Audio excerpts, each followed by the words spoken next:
வாங்க தேங்காய் பன் எப்படி செய்யுதுன்னு பார்க்கலாம். ஒரு ஒரு பவுலில் பாருங்கள், வார்ம் மில்க் எடுத்திருக்கேன் கொஞ்சம். அதில் 1 ஸ்பூன் வந்து சுகர் எடுத்திருக்கேன், சர்க்கரை. 1 ஸ்பூன் வந்து ஈஸ்ட் நல்லா புளிக்கிறதுக்காக மிக்ஸ் பண்ணி ஒரு 5 மினிட்ஸ் அப்படியே ஓரமாக மூடி வச்சுருக்கோங்க. அதை ஓரமாக இருந்துக்கிட்டோம். நெக்ஸ்ட்டு வந்து பாருங்கள், ஒரு பவுலில் நான் வந்து 125 ml அதாவது கிராம் சொல்லுவாங்களா, மைதா எடுத்திருக்கேன். அதிலே 50 வந்து பொடிச்ச சுகர், அது கூட ஏலக்காய் போட்டு பொடிச்சுக்கோங்க. சுகர் போட்டிருக்கேன். 20 கிராம் பட்டர் போட்டிருக்கேன். வெளியில் எடுத்து வச்சுட்டேன் ஃப்ரிட்ஜிலேருந்து.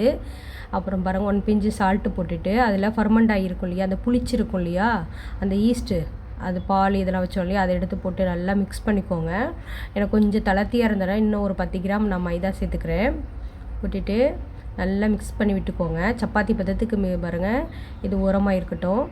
அதுக்கப்புறம் இது உள்ளே வந்து வைக்கிறதுக்கு ஸ்டஃபிங் பார்க்கலாம். தேங்காய் துருவி வச்சுட்டு அது கூட என்ன பண்ணியிருக்கேன், இந்த டூட்டி ஃப்ரூட்ஸ் இருக்கு இல்லையா, அதை போட்டுட்டு ஒரு 10 இந்த சின்ன ஸ்பூனால் நம்ம ஸ்வீட்டு கம்மியாக வேணும்னா கம்மியாக போட்டுக்கலாம், அதிகம் போட்டுட்டு சர்க்கரை, பொடிச்ச சர்க்கரையை போட்டு நல்லா பிசைஞ்சு ஓரமாக வச்சுக்கோங்க.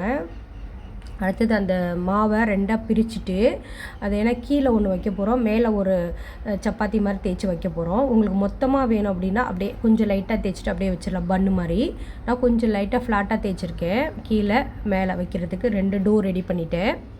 பாருங்கள், ரொம்ப மெல்லிசாக தேய்க்க வேண்டாம். இங்கே பாருங்கள், கீழே வச்சுட்டு அது மேலே வந்து அந்த உள்ளுக்கு ஸ்டஃபிங் வைக்க போகிறோம். தேங்காய், டூட்டி ஃப்ரூட்டி, இன்னும் உங்களுக்கு நட்ஸு என்ன வேணாலும் சேர்த்துக்கலாம், நல்லாயிருக்கும். திராட்சை, உலர் திராட்சை, செரி, எண்ணெய் பழம் வேணாலும் சேர்த்துட்டு சர்க்கரை எல்லாம் போட்டு நல்லா ஸ்ப்ரெட் பண்ணி விட்டுக்கோங்க. இப்போ ஆல்ரெடி மேலே வைக்கிறதுக்கு ஒரு டோ ரெடி பண்ணியிருக்கோம் இல்லையா, பாருங்கள், அதை வச்சு மேலே ஃபுல்லாக க்ளோஸ் பண்ணிடணும். இல்லைன்னா வேகும்போது அந்த சர்க்கரை பாகு மெல்ட் ஆகி வெளியில் வர மாதிரி ஆகிடும்.